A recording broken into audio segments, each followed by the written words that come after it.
Hello viewers, welcome back to my channel আস্থা total home. তোমাদের আমি সমস্ত নবম শ্রেণীতে ওঠা নতুন ছাত্রছাত্রীদেরকে স্বাগত জানাচ্ছি আজকে আমার ক্লাসে। তোমরা অবশ্যই আমাদের থাম্বনেল থেকে বুঝতে পেরে গেছো যে আজকে আমার ক্লাসে কোন ক্লাস হতে চলেছে।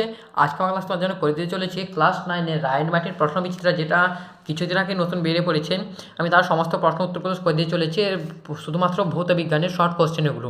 তাহলে চলো ক্লাসটা শুরু করা যাক। তবে কিছুটা বলে দিই, দেখো তোমাদের যে আমি এখানে সম্পূর্ণ প্রশ্ন উত্তরগুলো সলভ করে দিতে চলেছি, তাই তোমাদের বলবো তোমরা অবশ্যই আমাদের চ্যানেলটিকে সাবস্ক্রাইব করে রাখবে সম্পূর্ণভাবে সমস্ত উত্তর পাওয়ার জন্য।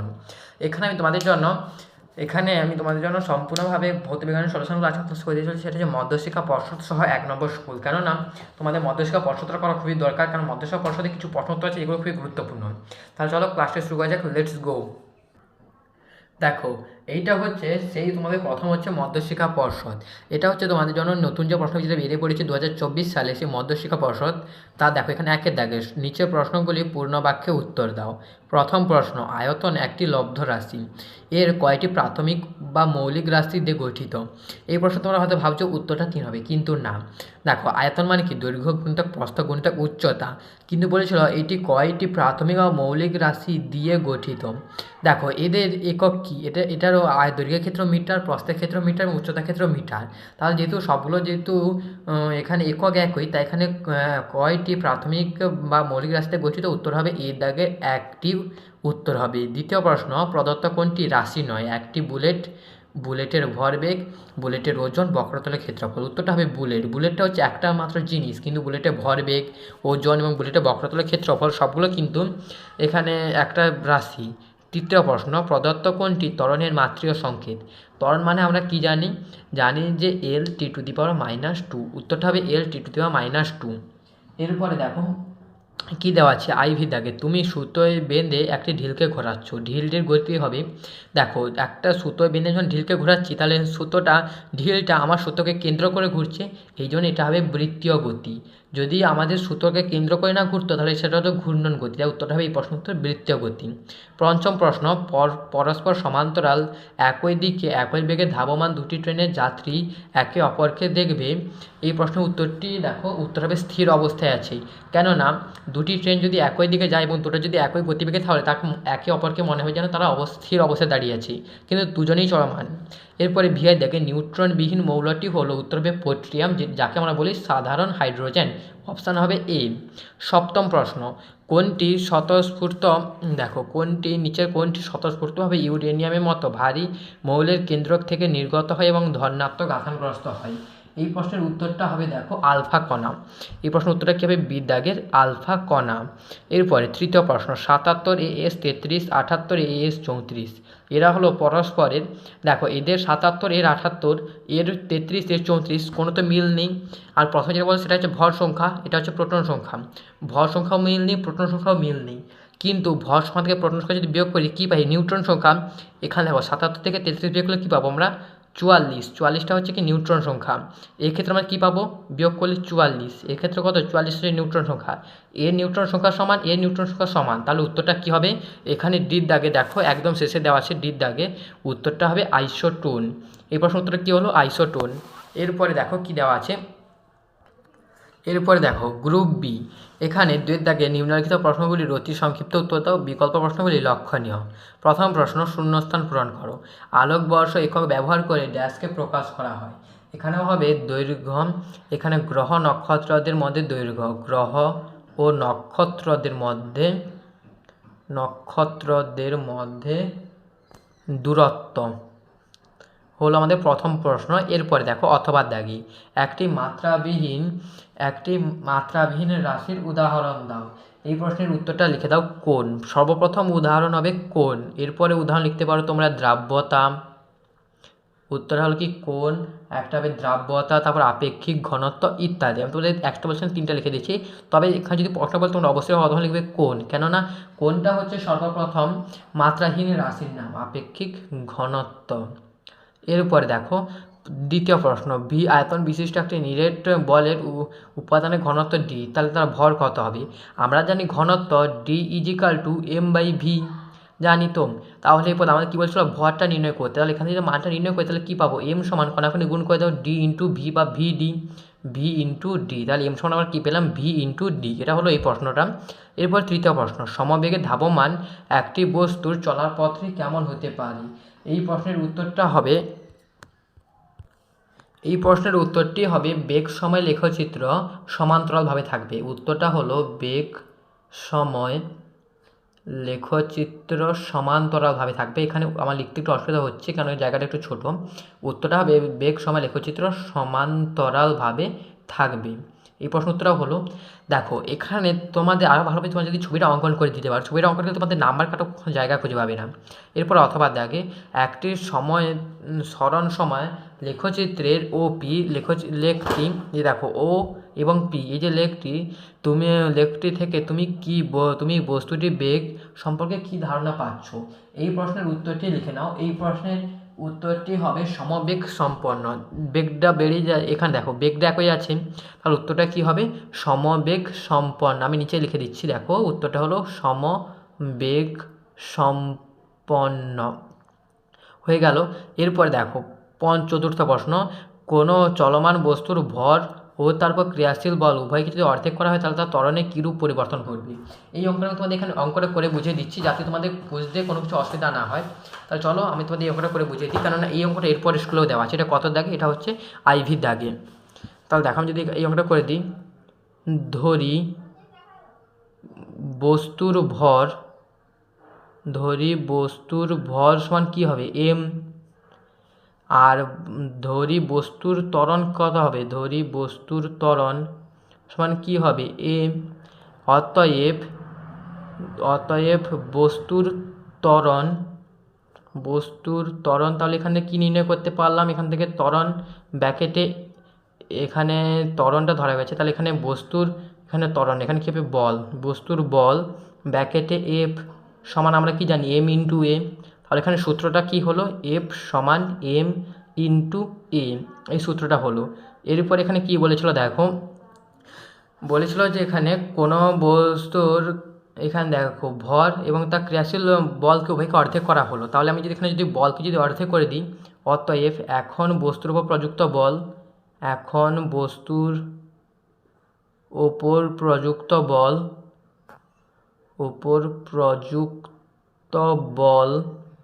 তাহলে কত হবে?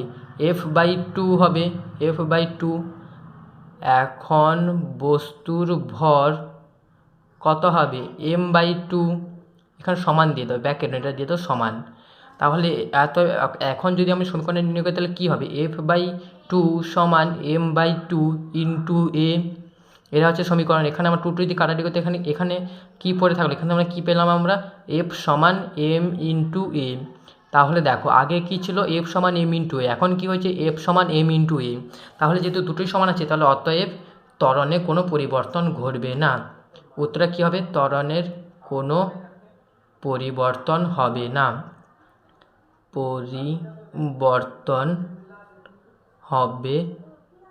না। এটা হয়ে গেল আমাদের এই প্রশ্নটা, তো জাস্ট বুঝিয়ে দিলাম। পঞ্চম প্রশ্ন, কোনো একটি বস্তু বৃত্তাকার পথে সমান সময় সমান দূরত্ব অতিক্রম করলে বস্তুটি কীরকম গতিতে আছে? এই প্রশ্নের উত্তরটি দেখো, একটি বস্তু কোনো বৃত্তাকার পথে থাকলে তাহলে সে বস্তুটি সুষম গতিতে থাকবে। উত্তরটা কী হবে? সুষম গতি। লিখে দাও, উত্তরটা হবে সুষম গতিতে আছে। ভিআই দাগে একটি পরমাণু নিউক্লিয়াসের মধ্যে ক্রিয়াশীল নিউক্লিয় বলে বৈশিষ্ট্য লেখো। এখানে আমরা তোমাদের একটি বৈশিষ্ট্য বলে দিচ্ছি। দেখো এই প্রশ্নটা তোমরা লিখে নাও। এখানে আমাদের একটাই বৈশিষ্ট্য লিখতে বলছি, এখানে একটি বৈশিষ্ট্য লিখবো। উত্তর হবে নিউক্লিয় বলগুলো অতিরিক্ত বা বেশি শক্তিশালী হয়। নিউক্লিয় বলগুলি শক্তিশালী হয়। উত্তরটা কী হবে? শক্তিশালী হয়। প্রথম এখানে যে বৈশিষ্ট্য হবে শক্তিশালী হয়। এছাড়া তোমাদের আমি আরও কিছু বৈশিষ্ট্য বলে দিচ্ছি যেটা এখানে লিখে দেওয়া সম্ভব নয়, তাদের বলে দিচ্ছি। দেখো আরেকটা লিখতে পারো, এই বল শুধুমাত্র নিউক্লিয়াসের মধ্যেই কার্যকরী হয়, এই জন্য একটি নিউক্লিয় বল বলা হয়। নিউক্লিয় বলের মান নিউক্লিয়ন অর্থাৎ প্রোটন এবং নিউট্রন দ্বারা প্রভাবিত হয় না। এই বৈশিষ্ট্য তোমরা লিখতে পারো। এরপরে সপ্তম প্রশ্ন কি বলেছিল? আইসোবারদের ভর সংখ্যা সমান হলেও ভর সমান নয়। এই প্রশ্নের উত্তরটি সত্য না মিথ্যা? এই প্রশ্নের উত্তরটি হবে সত্য। কেননা আইসোবার মানে যাদের হচ্ছে ভর সংখ্যা সমান, কিন্তু ভর সংখ্যা সমান বলে যে ভর সমান হয় তার কোনো গ্যারেন্টি নেই। এরপরে আমাদের এখানে মধ্যশিক্ষা পর্ষদের শেষ প্রশ্ন, এবং এই প্রশ্ন অথবা সত্য বা মিথ্যা লেখো। পারমাণবিক হাইড্রোজেন বর্ণালী বিচ্ছিন্ন প্রকৃতির হয়। এই প্রশ্ন উত্তরটিও হবে সত্য। এই প্রশ্ন উত্তরটি হলো সত্য। এর সঙ্গে সঙ্গে দেখো এখানে আমাদের সম্পূর্ণভাবে মধ্যশিক্ষা পর্ষদের সম্পূর্ণ সত্যগুলো শেষ হয়ে গেল। এরপর আমরা 1 নম্বর চলে যাচ্ছি। দেখো এরপরে দেওয়া আছে আমাদের একদম প্রথম school Balurghat girls high school, এর কাছে ছিল সেটা মধ্যশিক্ষা পর্ষদ। একের দাগে নিচের প্রশ্নগুলির উত্তর পূর্ণ বাক্যে লিখো। প্রথম প্রশ্ন, প্রদত্ত কোনটি ক্ষুদ্রের দৈর্ঘ্যের ক্ষুদ্রতম একক? এই প্রশ্ন উত্তরটা হবে, দেখো আমি তোমাদের মানগুলো বলে দিচ্ছি, তোমরা নিজেরাই তখন নির্ণয় করতে পারবে। Millimetre, micrometre. মাইক্রোমিটার মানে মাইক্রন, যাকে বলে 10⁻⁻6। Millimetre, micrometre, nanometre. Millimetre, micrometre, nanometre মানে এটা হবে কত, 10⁻⁻9।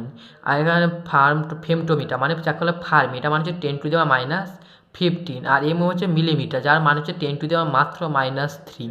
তাহলে এবার তোমরাই বলো, এটা -15, এটা -6, এটা -3, এটা -9, কোনটা সব থেকে ছোটো? উত্তর হবে ফার্মি, মানে সিধাকে এফএম, যাকে বলা হয় ফার্মি বা ফেমটোমিটার। এরপর দ্বিতীয় প্রশ্ন, এক আলোকবর্ষ সমান কত কিলোমিটার? উত্তরটা হবে দেখো 9.46 × 10⁻12 কিলোমিটার। যদি মিটারে বলতো তাহলে এখানে হতো 15, যেহেতু এখানে কিলোমিটার বলছে এখানে 12 হবে। তৃতীয় প্রশ্ন, 49.33। ভর মাপতে হলে ন্যূনতম কয়টি বাটখারা প্রয়োজন হবে? দেখো আমাদের এখানে 5:2:2:1 অনুপাতে আমাদের প্রমাণ করতে হবে। এটা হচ্ছে 1 নম্বর স্কুল, 1 নম্বর স্কুলের 1-এর দাগের এটা হচ্ছে কত, তৃতীয় প্রশ্ন। এটা হচ্ছে তৃতীয় প্রশ্ন। এখানে কি করতে বলেছিল, 49.33, 49.33 গ্রাম দেওয়া ছিল। তো তাহলে এটা যদি আমি ভাঙি, 49 ভাঙলে কী পাবো, 20 গ্রাম, প্লাস 20 গ্রাম, প্লাস 20 গ্রাম কত হলো, 40 গ্রাম, প্লাস 5 গ্রাম কত, 45, প্লাস 2 গ্রাম, প্লাস 2 গ্রাম, তাহলে হয়ে গেল কত, 49 গ্রাম। এবার 0.33 মানে কত হবে, 330 মিলিগ্রাম। তাহলে 330 মিলিগ্রাম আছে, প্রথমে আমরা 200 মিলিগ্রাম নেব, 200 মিলিগ্রাম। তারপরে কত হবে, 100 মিলিগ্রাম, কত হলো 300।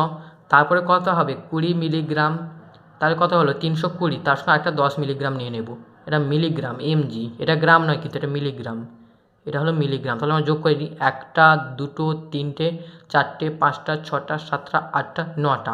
উত্তর হলো কত, 9টা। 9টা আছে মানে এখানে কটা বাটখারা প্রয়োজন হবে, উত্তরের বি দাগে 9টি। আইভি দাগে একটি গাড়ি যাত্রাপথের অর্ধেক দূরত্ব, এইখানে মেন কথা বলে দিচ্ছি, অর্ধেক দূরত্ব 40 কিমি/আওয়ার বেগের দ্রুতিতে, বাকি অর্ধেক দূরত্ব 60 কিমি/আওয়ার দ্রুতিতে গেলে তাহলে গাড়ির গড় দ্রুতি কত হবে তাহলে নির্ণয় করি। গড় দ্রুতি নির্ণয় করার সূত্র কি, এখানে দেখো যতটা পথ গেছে ততটা যোগ করতে হবে, এবং যত সময় কিছু যোগ করে তাকে ভাগ করতে হবে। তাহলে কী বলছিল, অর্ধেক দূরত্ব 40 কিমি/আওয়ার বেগে। আমরা এবার এই অঙ্কটা তোমাদের বুঝিয়ে দিচ্ছি, দেখো কীভাবে এলো। অর্ধেক কিমি পথ কি 40 কিমি/আওয়ার বেগে, মানে কি 1 ঘন্টায় পথ যায়, 1 ঘন্টায় পথ যায় কত হবে, 40 কিমি, পথ যায় 40 কিমি 1 ঘন্টায়। এটাকে আমাদের এটা যদি উল্টে লিখতে তাহলে কী পাবো, যে 40 কিমি পথ যায় 1 ঘন্টায়। তাহলে দেখো এবার 1 কিমি পথ যায় কত হবে, তাহলে নিশ্চয়ই কম ঘন্টায়, মানে কত হবে 1/40 ঘন্টায়। তাহলে এবার কত, অর্ধেক দূরত্ব মানে যদি আমরা ধরি নিই মোট পথটাকে এক্স, তাহলে অর্ধেক দূরত্ব কত হবে, x/2 কিমি পথ যায় কত হবে, তাহলে x/2/40, মানে উত্তর কত হবে, x/80 ঘন্টায়। এরপরে দেখো আমার বাকি অর্ধেক পথ কি 60 কিমি/ঘন্টা গিয়েছিলো বলছিলাম, মানে 60 কিমি পথ যায় 1 ঘন্টায়। তাহলে এবার 1 কিমি পথ যায় কত হবে, তাহলে 1/60 ঘন্টায়। এবার বাকি x/2 তো চলে গেছে, তাহলে আর বাকি কত পড়েছে, x/2 ঘন্টা, x/2 ঘন্টায় পথ যায় কত হবে, x/120 কিমি পথ হলো। এরপর দেখো আমি কী বলছিলাম, যতটা দূরত্ব গেছে তার যোগফল, তার সঙ্গে যত সময় লেগেছে ততটা তার যোগফল, তাহলে কতটা দূরত্ব গেছে, x/80, x/20, তাহলে দুটোকে যোগ করলে আমরা কত পাবো, যোগ করলে আমরা পাবো অতএব মোট দূরত্ব, দেখো এটা শুধুমাত্র একটা এমসিকিউ ছিল, আমি তোমাদের শুধু উত্তরটা বলে দিতে পারতাম, কিন্তু আমি শুধুমাত্র করে দিচ্ছি তোমাদের সুবিধার্থে এবং তোমাদের বোঝার সুবিধার্থে, তাই তো এমনটা করে দিতে চলেছি। তাহলে দেখো এবার যদি এটাকে যদি আমরা লসাগু করি, তাহলে এটা উত্তর হবে 240, তাহলে 80 × 240 মানে কত হবে, 3x + 2x সমান কত হবে, 5x/240 কিমি হলো। তাহলে এবার কি, এত কিমি পথ গেছে, কত সময়, x/2 আর x/2 যোগ করলে কত হবে, x, তার মানে এখানে লিখে দাও অতএব এক্স ঘন্টায় পথ যায় 5x/240 কিমি, লিখে দাও কিমি। তারপরে এবারে 1 ঘন্টায় তাহলে পথ যাবে 5x/240 বাই এক্স, মানে নিচে কত হবে এক্স, এখানে এক্স কাটাটি হয়ে গেল, আর এখানে 5 এখানে কাটালে কত হবে 48। উত্তরে তাহলে কত হলো 48 কিমি পথ, মানে 1 ঘন্টায় কত যাবে, মানে তাদের গড় যদি কত নির্ণয় হলো 48 কিমি হলো। তাহলে এখানে দেখো 48 অপশান দেওয়া আছে নাকি, এখানে তাই তোমাদের অঙ্কটা যাতে বুঝতে পারো এই জন্য তোমাদের এত কিছু করে দিলাম। এরপর দেখো পঞ্চম প্রশ্ন, এক ডাইন বল 1 মিলিগ্রাম ভরে বস্তুর ওপর কাজ করলে কতটা পরিমাণে ত্বরণ সৃষ্টি হবে। এই প্রশ্ন উত্তর হবে বিদ্যাগে 10 মিটার/সেকেন্ড স্কয়ার, কারণ এটা সিজিএসে দেওয়া আছে, এটাকে আমাদের এসআইতে নিয়ে যেতে হবে, এটাও সিজিএসে, এটাকে আমাদের এসআইতে নিয়ে যেতে হবে, উত্তর কেন এখানে এসআইতে দেওয়া আছে। এরপরে ভিআর দাগে একটি ইলেকট্রনের আধান হলো, এই প্রশ্ন উত্তরটা হবে দেখো এর দাগে 1.6 × 10⁻⁻⁹ কুলম্ব। সপ্তম প্রশ্ন, ভর সংখ্যা 1 কিন্তু পরমাণু ক্রমাঙ্ক আলাদা। দেখো এখানে দেখো ভর সংখ্যা 1 বলছে, দেখো লাস্টের যন্ত্রণা দেওয়া আছে মানে কি নিউট্রন সংখ্যা 1 হবে, লাস্টে দেওয়া আছে মানে কি প্রোটন সংখ্যা 1 হবে, কিন্তু এখানে ভর সংখ্যার ক্ষেত্রে এখানে উত্তরটা হবে আইসোবার, কারণ যেহেতু দুটো হয়ে গেছে একটা কি পড়েছে আইসোবার, তাহলে ভর সংখ্যার ক্ষেত্রে কী হবে আইসোবার সমান হবে, মানে ভর সংখ্যা সমান হবে সেটা আইসোবার হবে। এরপর দেখো V3 O2- আয়নের ক্ষেত্রে যোজ্যতা কক্ষে ইলেকট্রন সংখ্যা কত হবে। দেখো যোজ্যতা কক্ষ বলতে যেই কক্ষে শেষ ইলেকট্রন থাকে, আমরা যদি অক্সিজেনের বিন্যাসটা দেখি কত 8, কিন্তু O2- বলে দিচ্ছি মানে কারো দুটো ইলেকট্রন যোগ হচ্ছে, মানে কত হয়েছে 10টা হয়ে গেছে, তাহলে এর ইলেকট্রন বিন্যাস কত হবে 2,8, তাহলে যোজ্যতা কক্ষ মানে শেষ কক্ষে কটা আছে 8টা ইলেকট্রন, মানে উত্তরটা হবে ডির দাগে উত্তর 8। এই প্রশ্ন উত্তরটা কী হলো 8টি। এখানে হয়তো তোমরা ভাবছো শুধু 2 উঠতে পারতাম, কিন্তু 2 হবে না, উত্তরটা হবে 8। এরপরে 2-এর দাগে নিম্নলিখিত প্রশ্নগুলির অতি সংক্ষিপ্ত উত্তর দাও, বিকল্প প্রশ্নগুলি লক্ষণীয়। সর্বপ্রথম প্রশ্ন, তড়িৎ প্রবাহ মাত্রা একটি ড্যাশ রাশি, এটা হচ্ছে একটু আলাদা, এই হচ্ছে একটা আলাদা রাশি, এটা হবে কি স্কেলার রাশি, এর মান এবং অভিমুখ দুটোই আছে, কিন্তু এর যোগফল যেহেতু ভেক্টর রাশির মান অনুযায়ী হয়নি, তাই জন্য তড়িৎ প্রবাহ মাত্রাকে এখানে তড়িৎ প্রবাহ যার মান এবং অভিমুখ দুটোই আছে তবু একে স্কেলার রাশি বলা হয়, এটা হচ্ছে একটু আলাদা। এরপরে ঘনত্বের মাত্রীয় সংকেত কি, আমরা জানি ঘনত্ব D = কি m/v, এখানে m মানে কি ভরকে আমরা কী দ্বারা প্রকাশ করি ক্যাপিটাল M দ্বারা, মাত্রা সংখ্যাদের ক্ষেত্রে বাই L, এখানে আয়তন মানে কি L³ বাই দেওয়া আছে মানে কত হবে mL⁻³ হলো, এটা হচ্ছে মাত্রা, আর মাত্রা লেখার সময় অবশ্যই থার্ড ব্র্যাকেটের মধ্যে রাখবে। দ্বিতীয় প্রশ্ন, চাপের সিজিএস একক কি, উত্তর হবে ডাইন/সেমি স্কোয়ার, উত্তরটা কী হবে ডাইন/সেমি স্কোয়ার। এরপরে তৃতীয় প্রশ্ন, এখানে কি বলেছে দেখো কোনো বস্তুর সমমন্দনে গতিশীল হলে তাহলে বেগ সময় লেখচিত্রটা কী হবে তাহলে নির্ণয় করো। সমমন্দনে গতিশীল বলতে মানে কি যত সময় বাড়ছে তত তার বেগ কমছে, তাহলে এটা হবে কি সমমন্দনে গতিশীল লেখচিত্র, এটা হচ্ছে T, এটা হচ্ছে V, আর এটা হচ্ছে তোমার O, যেটা হচ্ছে সমমন্দনে গতিশীলের চিত্র।